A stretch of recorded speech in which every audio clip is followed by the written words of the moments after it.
अस्सलाम वालेकुम, मेरा नाम डॉक्टर ओमर फियाज है। मैं कंसल्टेंट गैस्ट्रोएंटरोलॉजी और हेपेटोलॉजिस्ट हूँ। मैं Chughtai medical centre Awaisia housing society में प्रैक्टिस करता हूँ। आज हम बात करेंगे मैदे और उसकी बीमारियों के बारे में।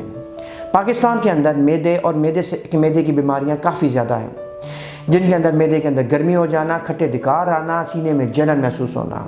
पाकिस्तान के अंदर हर दूसरा शख्स इन्हीं अलामात के साथ डॉक्टर्स के पास जाता है।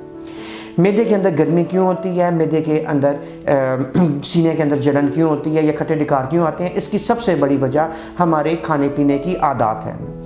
मुरगन ग़िज़ाएँ, तली हुई चीज़ें, पकोड़े, समोसे, पराठे और कार्बोनेटेड कोल्ड ड्रिंक्स, ये मैदे के ख़राब होने की अहम वजह है। इसके अलावा एक अहम बैक्टीरिया जिसे हम एच पिलोराई कहते हैं, ये भी मैदे के अंदर मौजूद होता है। एच पिलोराई इन्फेक्शन भी मैदे के अंदर तेज़ाबियत को बढ़ाती है, जिसकी वजह से मैदे के अंदर छोटे छोटे ज़ख़म पैदा हो जाते हैं। इन ज़ख़मों में उठने वाला दर्द हमें जलन की सूरत में, गैस की सूरत में महसूस होता है, जिसे हम कहते हैं कि जी मैदे में गैस हो गई है या मैदे में गर्मी पैदा हो गई है।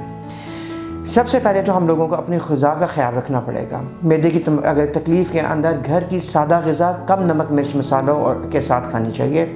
बाज़ारी खानों से और बोतलों से परहेज़ रखना चाहिए। सिगरेट नोशी अगर कोई करता है तो उसे सिगरेट नोशी तर्क कर देनी चाहिए।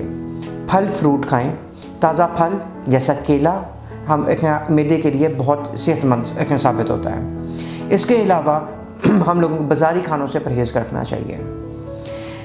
जिन लोगों को मैदे के प्रॉब्लम है वो कम अज़ कम रात का खाना सोने से कम 3 से 4 घंटे पहले खाएं और खाने के बाद 10 से 15 मिनट चहलकदमी लाजमी करें।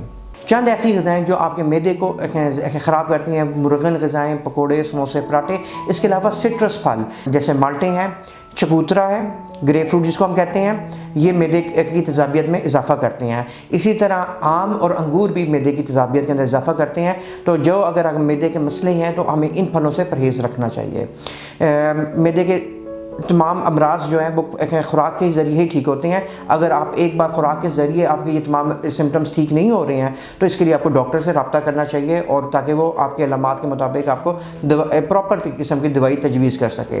वो हज़रात जो एक लंबे अरसे से मैदे की दवाइयाँ खा रहे हैं या जिनको मैदे की दवाइयाँ खाते हुए 6 माह से ज़्यादा हो चुके हैं और उनकी अलामात अभी तक बरकरार है, उनके लिए सबसे बेहतरीन ये है कि वो अपने मैदे का बसरी मुआयना यानी एंडोस्कोपी करवाएँ। ये एक छोटा सा टेस्ट है जिसके ज़रिए कैमरा डाल के आपके मैदे का मुआयना किया जा सकता है, ताकि ये देखा जा सके कि मैदे के अंदर कोई अल्सर या कोई और ज़ख़म तो नहीं है और उनका एक प्रॉपर तरीके से इलाज किया जाए।